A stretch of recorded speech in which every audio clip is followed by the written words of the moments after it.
I mean, this is what to do when your spouse passes away. I mean, Tommy, first off, I couldn't imagine. You know, you lost your co-pilot, you lost your best friend, and now you got all of this that you got to go through. And so hopefully our viewers, when that day does come, they have something to go to, right? That's why we're doing this episode today. It's not going to make it emotionally easier, right? But you can make it financially easier, or just being more prepared as we go through this checklist.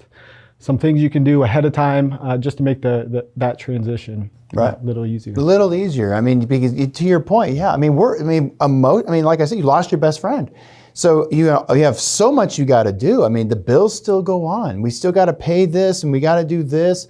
So let's go through this. Let's break it up into a number of different things. Let's first start with the checklist of things that you should be looking at. Let's talk about financially, making sure you're okay. And then the third one is your estate plan. So let's dive into the checklist. So the first thing is I would talk to your spouse's employer, okay, if they were still working when they passed away, and what benefits you may be entitled to. If you're in an age prior to Medicare, maybe you're on the spouse's health insurance, just talk and see if you're entitled to anything, because that will be a change. And also make sure we get those death certificates. I mean, we want to make sure that I would tell a client if they lost a spouse to get 5 to 10 death certificates, because again, we don't know all the stuff that's out there. And also make sure you contact the insurance companies and update as needed.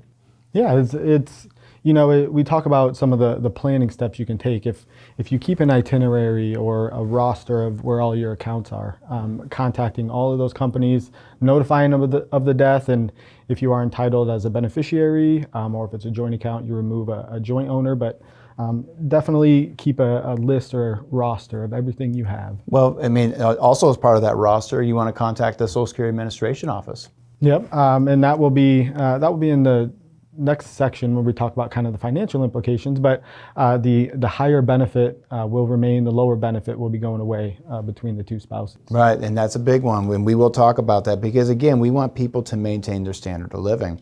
Also, Tommy, we also want to make sure we have the proper titles in your name, right? So we want, because especially if we had ownership jointly, right? So if we had a bank account that we own jointly, we want to make sure we get that into your name.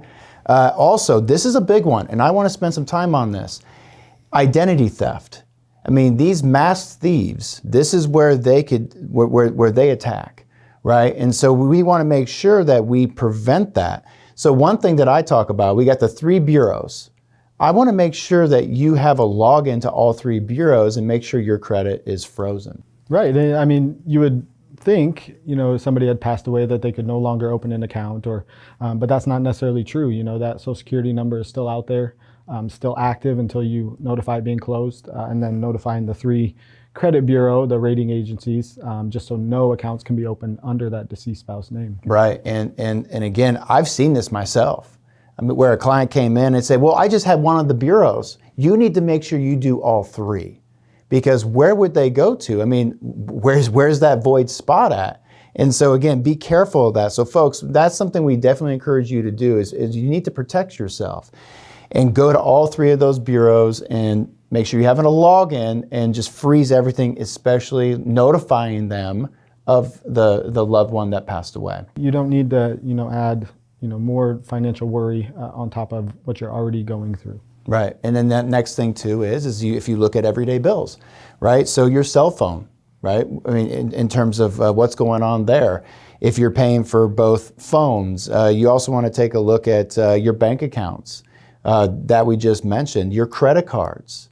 I mean, there's a whole slew of things that you need to go through, but that's why it's also important that you talk to your financial professional to walk you through these steps. If we're talking about investment accounts or bank accounts, each of them are going to have different steps to get that account into your name or follow through on the beneficiary or the payable on death designation. Each of them will have different steps, but you will want to go through all those accounts. We'll talk about this after the break, but when it comes on the financial end, I mean, your tax status is going to change, where you go from married, filing jointly to single status.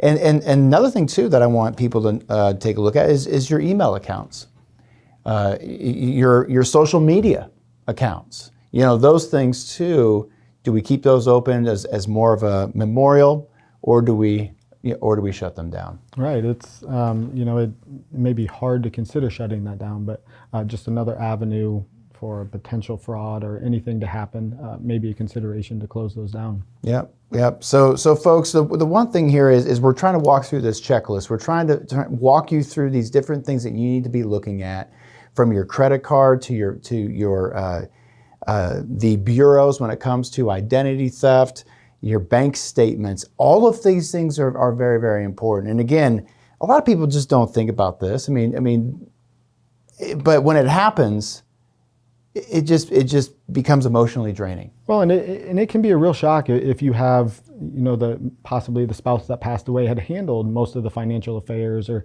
had bills or different things in your name. This could be a whole new, experience or steps that somebody has to go through. Maybe they haven't done it in a while. And so it can be very wide opening, very stressful. I mentioned earlier, just kind of pre-planning, having everything organized can make that a lot easier. Yeah, I'm really glad you said that, because sometimes that's just the way that one spouse is the one that handles all the books, and the other spouse, they just don't want anything to do with it. But what happens when you lose that spouse that did all the books?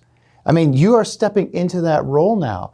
That's also why when we meet with our clients, we want that person there, right? So they can hear these conversations, because someday you may be the one that has to be the one carrying the load.